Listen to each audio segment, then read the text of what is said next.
শুভ দুপুর বন্ধুরা, তোমরা সব এই গরমের মধ্যে কে কেমন আছো একটু জানিও। আমাদের এখানে খুবই গরম, শরীরটা খুবই খারাপ লাগছে।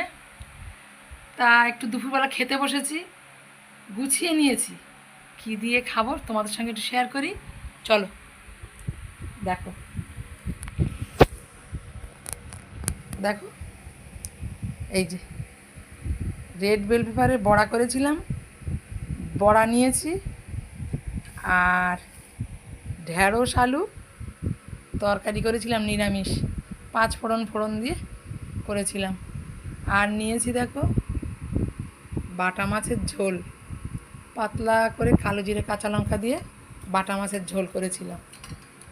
এই হচ্ছে আজকে দুপুরে আমার এখন আমি একা বসেছি খেতে, আমি এই দিয়েই খাওয়া দাওয়া সারবো। তোমরা সব কে কী খাচ্ছ এই গরমের মধ্যে একটু জানিও। চলো আমরা এগিয়ে যাই, খাওয়া দাওয়া শুরু করি। হাত